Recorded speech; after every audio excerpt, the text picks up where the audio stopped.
La escalada del conflicto palestino-israelí sucede tras años de abandono de los esfuerzos de mediación auspiciados por la ONU, Rusia, Estados Unidos y la Unión Europea. Desde Moscú responsabilizan a Washington de optar por imponer soluciones unilaterales que discriminan a la parte palestina.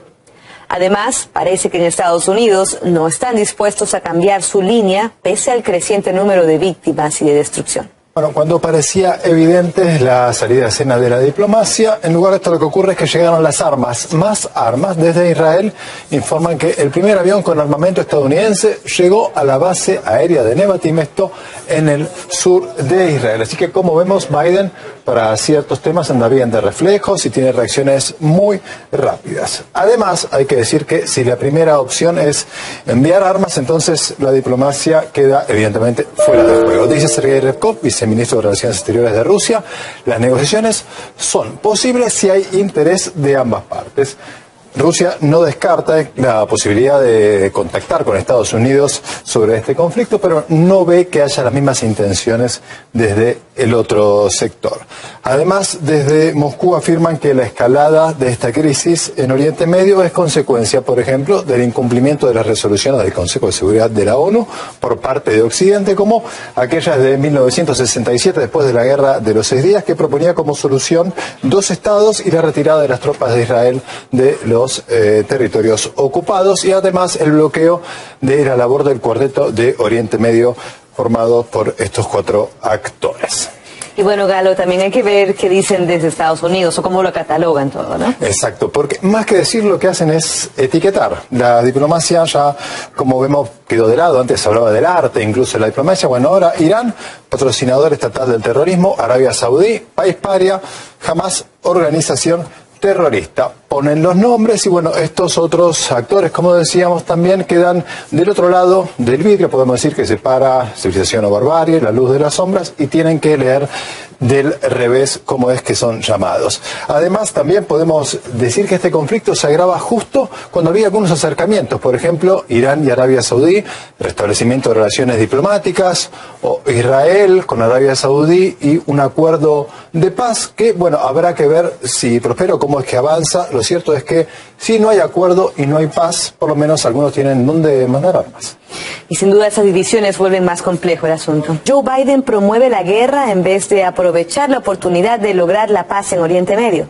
Considera imprescindible que se cumpla la resolución de 2 estados propuesta por la ONU en 1947.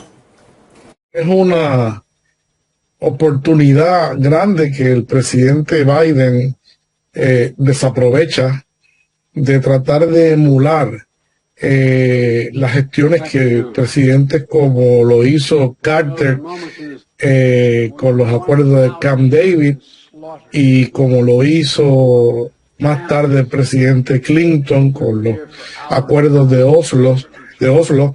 Creo que el presidente desaprovecha una oportunidad excelente de asumir liderato y de promover, en vez de guerra, sino promover un plan de paz, un plan de seguridad para toda la región que lo necesita mucho, particularmente en este momento. Debemos recordar que una propia decisión de las Naciones Unidas estableció la creación de 2 estados en Palestina. Se creó el primer estado, el Estado de Israel.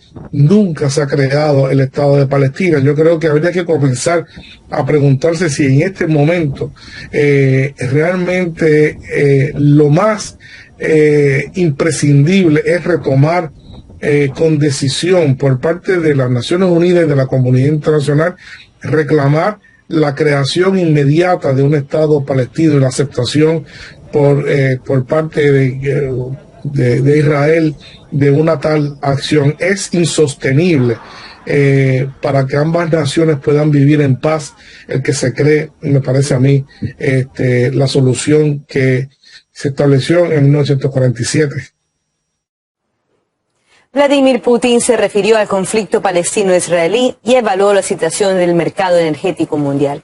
Destacó que las acciones de las élites occidentales solo empeoran la crisis.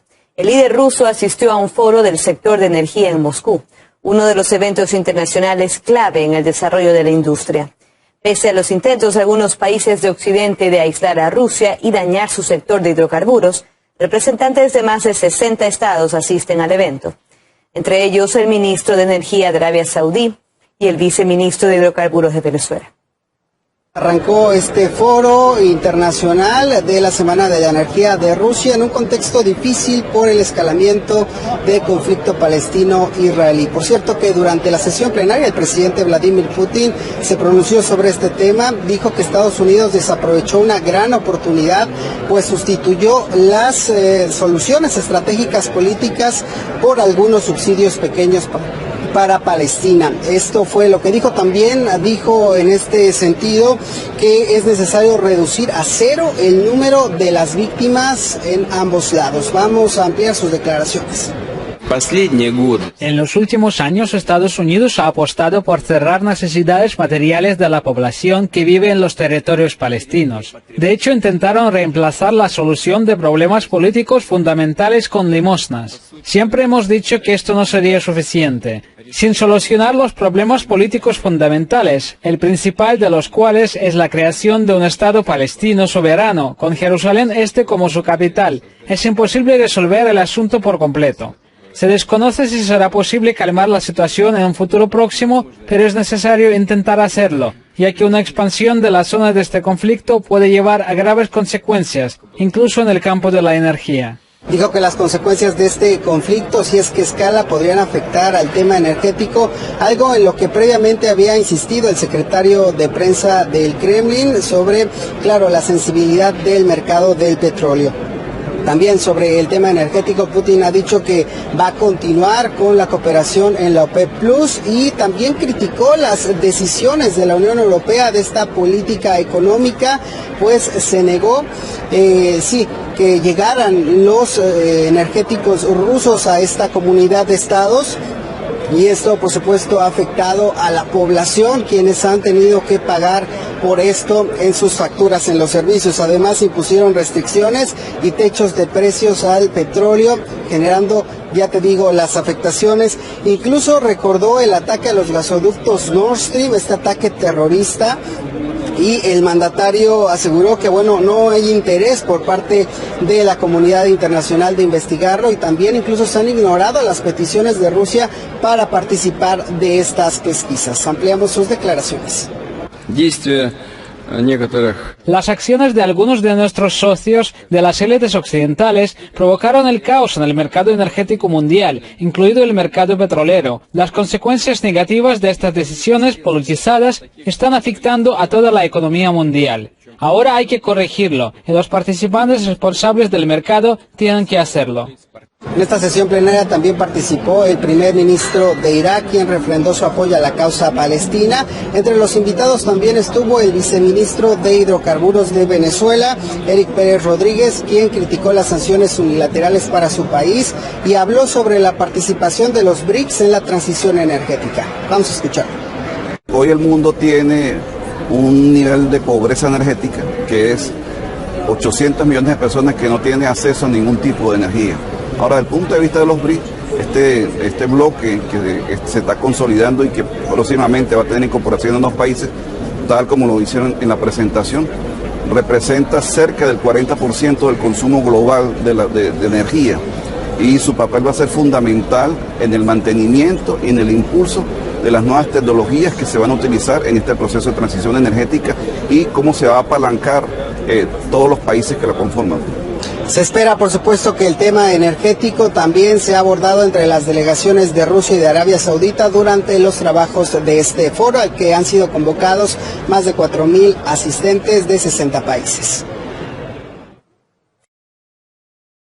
El jefe del Servicio Federal de Seguridad de Rusia, Alexander Bornikov, afirma que Ucrania se convirtió en un campo de entrenamiento de mercenarios y terroristas debido a los esfuerzos de la OTAN.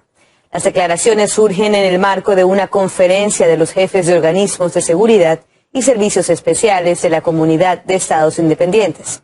Además, el alto funcionario habló del papel de la Unión Europea en la crisis ucraniana. En los países de la Unión Europea, bajo el patrocinio de los servicios de inteligencia de la OTAN, hay 17 campos de entrenamiento. Occidente propicia de forma activa el movimiento de integrantes de grupos armados hacia la zona de conflicto ucraniano. Registramos la participación en las hostilidades de empleados de 13 empresas militares privadas europeas y miembros de 9 formaciones proxy paramilitares extranjeras. Como resultado de las acciones deliberadas de la coalición occidental, Ucrania se ha convertido en un polígono de entrenamiento para terroristas y mercenarios, enseñándoles métodos de guerra moderna y de aplicación de esta experiencia en el espacio de la comunidad de estados independientes y en otras regiones del mundo. Además, Bortnikov calificó como terrorismo nuclear los planes de la inteligencia ucraniana, bajo la tutela de Reino Unido, de atacar las centrales nucleares de Rusia. Destacó los intentos fallidos de Kiev de sabotaje en las centrales de Kursk y Smolensk en agosto. Un asesor del líder interino de la República Popular de Donetsk informó del avance de las tropas rusas para liberar la localidad estratégica de Avdiivka, al norte de la capital regional. Señaló que pretenden rodear la zona para bloquear las vías de abastecimiento de las fuerzas de Kiev. Los medios destacan que desde allí las tropas ucranianas realizaron ataques terroristas contra la población civil del Donbass. Apagón en la Franja de Gaza. La única central eléctrica en el enclave dejó de funcionar debido a la falta de combustible por el asedio israelí. Sin energía no es posible brindar los servicios básicos a los habitantes, sobre todo en los hospitales que están abarrotados de heridos por los ataques. Los generadores de diésel que quedan también necesitan carburante, cuyo suministro ha sido bloqueado por Tel Aviv. El número de muertos en Gaza supera los 1.000, los heridos llegan a 5.000. Según el Ministerio de Salud palestino, más del 60% de los lesionados son mujeres y niños. Los ataques de Israel destruyeron más de 22.000 viviendas, una decena de centros de salud y 50 escuelas. A lo largo de la línea divisoria con la Franja de Gaza fue creada una zona militar cerrada. La única vía para salir es la frontera con Egipto, que se cerró la jornada pasada por los bombardeos. Los residentes constatan que no hay manera de escapar.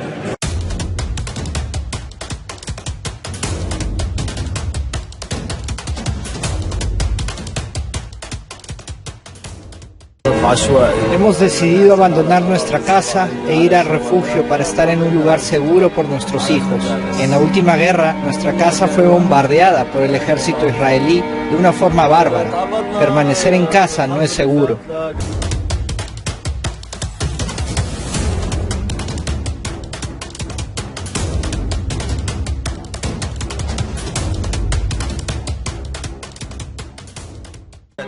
La situación médica en Gaza ha sido deplorable durante 17 años, incluso antes de estos ataques aéreos israelíes. Los departamentos médicos se vieron obstaculizados por el cerco. No tenemos acceso a muchos tipos de medicamentos ni aparatos.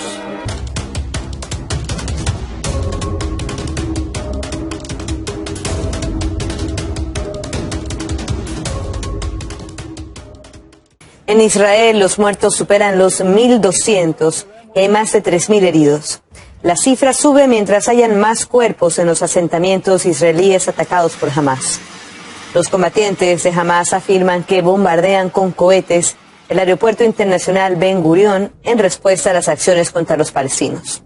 Las sirenas siguen sonando regularmente en el sur y norte de Israel. Responden a ataques desde la Franja y desde el Líbano. El movimiento chií Hezbollah expresó su pleno apoyo a la operación de Hamas. El dólar informal en Argentina ya superó los 1.000 pesos. La crisis inflacionaria se agudizó tras las polémicas declaraciones de Javier Milei. El candidato desalentó la renovación de plazos fijos en la moneda local, acotó que la divisa no tiene valor y prometió reemplazarla por el dólar. Sus argumentos generaron una reacción masiva de rechazo desde el gobierno y la oposición. Los bancos de todo el país le pidieron responsabilidad para recorrer el último tramo de la campaña.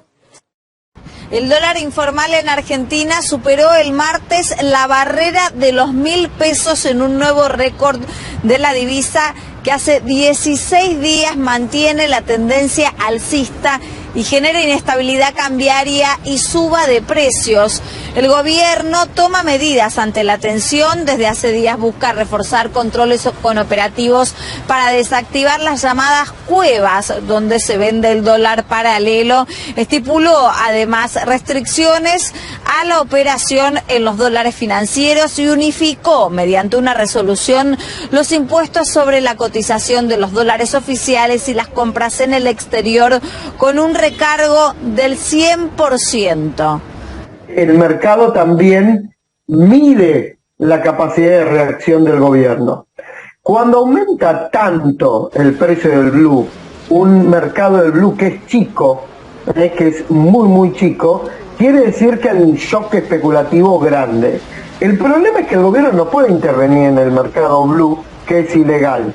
El mercado tiene que intervenir donde está interviniendo, que es en los dólares financieros. Ahora, la mejor intervención es un plan económico sólido, coherente y creíble. Y eso es lo que falta. Y falta porque también hay que tener en cuenta que este es un gobierno que se está yendo. Y no sabemos qué va a pasar, quién va a ganar las elecciones, qué plan económico, etcétera, etcétera. Y lo que falta acá es credibilidad, confianza. Y eso a este gobierno le cuesta aplicarla, le cuesta conseguirla. Y en parte ese es el problema también, ¿no? Estamos ante un shock especulativo muy fuerte porque no se sabe qué va a pasar en las elecciones del 22 de octubre. Mientras los ciudadanos se resignan a que la espiral afectará la economía real. Históricamente, la cotización informal del dólar ha aumentado los precios en los comercios minoristas principalmente. Y en lo que va de octubre, la divisa informal alcanza más del 29% de aumento, teniendo en cuenta que faltan poco más de 10 días para los comicios a presidente. La tensión cambiaria es parte de las repercusiones político-electorales. El candidato de la Libertad Avanza dio declaraciones a la prensa sobre la necesidad de sacar los plazos fijos en pesos y pasar al dólar. Esto ha sido remarcado por Unión por la Patria, quienes le reprochan al candidato libertario esas actitudes, argumentando que generan corrida bancaria. Por otro lado, Patricia Bullrich, otra de las aspirantes a la presidencia, en este caso de Juntos por el Cambio,